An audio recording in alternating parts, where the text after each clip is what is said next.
MLC ಯತೀಂದ್ರಗೆ DKShi ಬಣದಿಂದ counter ನೀಡಲಾಗ್ತಾ ಇದೆ.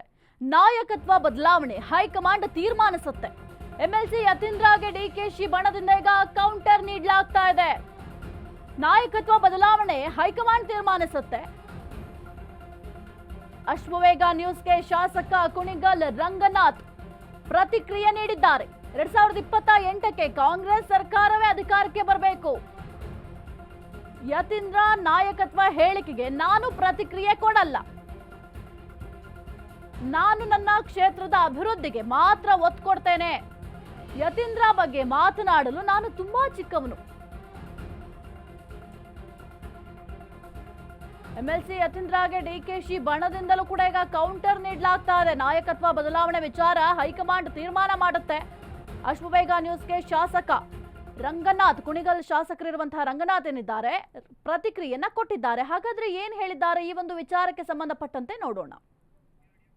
ಸಿದ್ದರಾಮಯ್ಯ ಅವರ ಒಂದು ಮುಂದಿನ ಸ್ಥಾನವನ್ನ ತುಂಬುವಂತ ವ್ಯಕ್ತಿ ಇದ್ರೆ ಅದು ಸತೀಶ್ ಜಾರಕಿಹೊಳಿ ಎಂಬ ಒಂದು ಹೇಳಿಕೆಯನ್ನು ಕೊಟ್ಟಿರ್ತಕ್ಕಂಥ ಯತೀಂದ್ರ ಅವರು ಆ ಒಂದು ವಿಚಾರ ರಾಜಕಾರಣದಲ್ಲಿ ತುಂಬಾ ಒಂದು ಸ್ಫೋಟಕವಾಗಿ ಚರ್ಚೆ ಆಗ್ತಿದೆ. ಈ ವಿಚಾರಕ್ಕೆ ಸಂಬಂಧಪಟ್ಟಂತೆ ಕುಣಿಗಲ್ ಕ್ಷೇತ್ರದ ಶಾಸಕರಾಗಿರ್ತಕ್ಕಂಥ ರಂಗನಾಥ್ ಅವರು ನಮ್ಮ ಜೊತೆಗಿದ್ದಾರೆ. ಸರ್, ಈ ರೀತಿ ಯತೀಂದ್ರ ಅವರು ಹೇಳಿಕೆ ಕೊಡ್ತಿರ್ತಕ್ಕಂಥದ್ದು ಇದೇ ಮೊದಲೇನಲ್ಲ, ಹಿಂದೆ ಕೂಡ ಅನೇಕ ಹೇಳಿಕೆಗಳನ್ನ ಕೊಡ್ತಿದ್ರು. ಆದರೆ ಈ ಬಾರಿ ಈ ಹೇಳಿಕೆ ಕೊಟ್ಟಿರುವಂಥದ್ದು ಎಲ್ಲೊಂದು ಕಡೆ ಒಂದಷ್ಟು ಸಂಚಲನಕ್ಕೆ ಕಾರಣ ಆಗ್ತಿದೆ. ಇದ್ರ ಬಗ್ಗೆ ನಿಮ್ಮ ಅಭಿಪ್ರಾಯ ಏನು ಸರ್?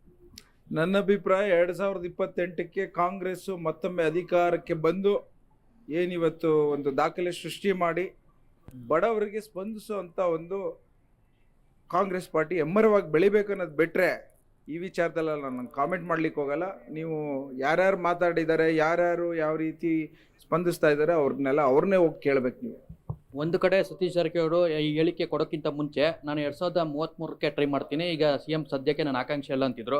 ಆದರೆ ಯಾವಾಗ ಯತೀಂದ್ರ ಈ ರೀತಿ ಹೇಳಿಕೆ ಕೊಡ್ತಾರೆ ಮತ್ತೆ 2028ಕ್ಕೆ ನಾನೇ CM ಆಕಾಂಕ್ಷೆ ಅಂತ ಹೇಳ್ತಾರೆ. ನೀವು ಅವ್ರನ್ನೇ ಕೇಳಿ, ನಾನು ಇದ್ರ ಬಗ್ಗೆ ಎಲ್ಲ ಕಾಮೆಂಟ್ ಮಾಡ್ಲಿಕ್ಕೆ ಹೋಗಲ್ಲ.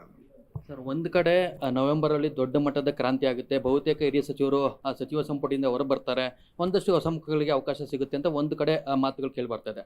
ಆಸ್ ಎ MLA ಆಗಿ ನಿಮ್ಮ ಒಂದು ಅಭಿಪ್ರಾಯ ಏನು ಸರ್ ಈ ಒಂದು ನವೆಂಬರ್ ಕ್ರಾಂತಿ ಬಗ್ಗೆ? ಯಾವ ಕ್ರಾಂತಿನೂ ಇಲ್ಲ ಅಂತ ಹೇಳಿದ್ರಲ್ಲ, ನಮ್ಮ ಮುಖ್ಯಮಂತ್ರಿಗಳು ಹೇಳಿದ್ರು, ಉಪಮುಖ್ಯಮಂತ್ರಿಗಳು ಹೇಳಿದ್ರು. ಸೊ ಹಾಗಾಗಿ ಅದ್ರ ಬಗ್ಗೆ ಎಲ್ಲ ನಾನು ಅಂದ್ಕೊಂಡಂಗೆ ನಿಮ್ಮ ಸಹಾಯ, ಮಾಧ್ಯಮದ ಸಹಾಯ ನನಗೆ ಬಡವ್ರ ಬಗ್ಗೆ ಯಾವ ರೀತಿ ಅವರ ಸಮಸ್ಯೆಗಳನ್ನು ನಿವಾರಣೆ ಮಾಡೋಂಥ ಒಂದು ದಿಕ್ಕಿನಲ್ಲಿ ನಿಮ್ಮ ಸಹಾಯ ಬೇಕು. ಇವತ್ತು MLA ಆಗಿದ್ದೀನಿ, ನೀವು ನಮ್ಮ ಆಫೀಸ್ ಬಂದಿದ್ದೀರಿ. ನಂದು ಏನಿದ್ರು ನಮ್ಮ ಕುಣಿಗಲ್ ತಾಲೂಕು ಇವತ್ತು ಭಾಳಷ್ಟು ಮಳೆಗಳಾಗ್ತಿದೆ, ಮನೆಗಳು ಬಿದ್ದೋಗ್ತವೆ. ಅದ್ರ ಬಗ್ಗೆ ನಾನು ಹೇಗಾದರೂ ಮಾಡಿ ಅವ್ರಿಗೆ ಯಾವ ರೀತಿ ನಾನು ಹೋಗಿ ನಿಂತ್ಕೊಂಡು ಸಹಾಯ ಮಾಡಬೇಕು ಅಂತ ಇದ್ದೀನಿ. ಇವತ್ತಿನ ದಿನ ಜನರಿಗೆ ಗ್ಯಾರಂಟಿ ಸ್ಕೀಮು ಎಲ್ಲರಿಗೂ ತಲುಪಿದೆಯಾ ಅಂತ ನೋಡಬೇಕಾಗಿದೆ. ಆರೋಗ್ಯ ದೃಷ್ಟಿಯಲ್ಲಿ ಭಾಳಷ್ಟು ಸಮಸ್ಯೆಗಳಿದೆ, ಅದನ್ನು ನಾನು ಸ್ಪಂದಿಸಬೇಕಾಗಿದೆ. ವಿದ್ಯಾಭ್ಯಾಸದ ವ್ಯವಸ್ಥೆಯಲ್ಲಿ ಭಾಳಷ್ಟು ಜನಕ್ಕೆ ಹಾಸ್ಟ್ಲು ಬೇಕಾಗಿದೆ, ಅದ್ರ ಬಗ್ಗೆ ಸ್ಪಂದಿಸಬೇಕಾಗಿದೆ. ಅದಕ್ಕೆ ಹೋರಾಟ ಮಾಡಿಕೊಂಡು ನಮ್ಮ ಜವಾಬ್ದಾರಿ ಕೊಟ್ಟಿರೋಂಥದ್ದನ್ನು ಪರಿಪೂರ್ಣತೆಯಲ್ಲಿ ಮಾಡಬೇಕೇ ಹೊರತು ಇದನ್ನೆಲ್ಲ ಹೇಳಿಕೆ ಕೊಡೋದು ನಾನು ಚಿಕ್ಕನಾಗ್ತೇನೆ. ನಾವು ಅದೆಲ್ಲಕ್ಕೂ ಹೈಕಮಾಂಡ್ ಇರುತ್ತೆ. ಸೊ ಹಾಗಾಗಿ ಮುಖ್ಯಮಂತ್ರಿ ಸಾಹೇಬರು ಮತ್ತು ಉಪಮುಖ್ಯಮಂತ್ರಿ ಸಾಹೇಬರುಗಳು ಅವ್ರು ತೆಗೆದುಕೊಂಡ ನಿರ್ಧಾರಕ್ಕೆ ನಾವೆಲ್ಲ ಯಾವುದೇ ಕಾರಣಕ್ಕೂ ಇದಕ್ಕೆಲ್ಲ ರಿಯಾಕ್ಟ್ ಮಾಡಬಾರ್ದು. ಒಂದು ಕಡೆ ಶಾಸಕರು, ನೀವು ಸೇರಿದಂತೆ ಒಂದಷ್ಟು ಶಾಸಕರು ತಮ್ಮ ಒಂದು ಕ್ಷೇತ್ರದ ಅಭಿವೃದ್ಧಿ ವಿಚಾರವಾಗಿ ಗಮನ ಹರಿಸ್ತಾ ಇದ್ದೀರಾ. ಅದಕ್ಕೆ ಕೆಲವೊಂದಷ್ಟು ಈ ರೀತಿ ಹೇಳಿಕೆಗಳು ಕೊಡ್ತಿರುವಂಥದ್ದು ವಿಪಕ್ಷಗಳಿಗೆ ಒಂದು ಆಸ್ಪದ ಆಗಲ್ಲ ಸರ್?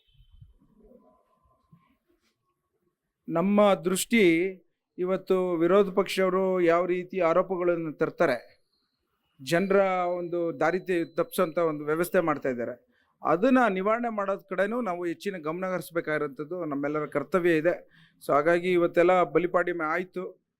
ಮತ್ತೊಮ್ಮೆ ಎಲ್ಲರೂ ಇವತ್ತು ರಜೆ ದಿನದಿಂದ ಈಚೆ ಬರ್ತಾ ಇದ್ದಾರೆ. ನಾವು ಹಳ್ಳಿಲಿ ಜನಗಳು, ರೈತರಿಗೆ ರಜೆ ಇಲ್ಲ. ಅವರ ಹಲವಾರು ವಿಚಾರಗಳಲ್ಲಿ ನಾವು ಸರ್ಕಾರದ ಜೊತೆ ಮುಂದಿನ ಅಧಿವೇಶನದಲ್ಲಿ ನಾನು ಸಬ್ಜೆಕ್ಟ್ ತರಬೇಕಾಗಿದೆ.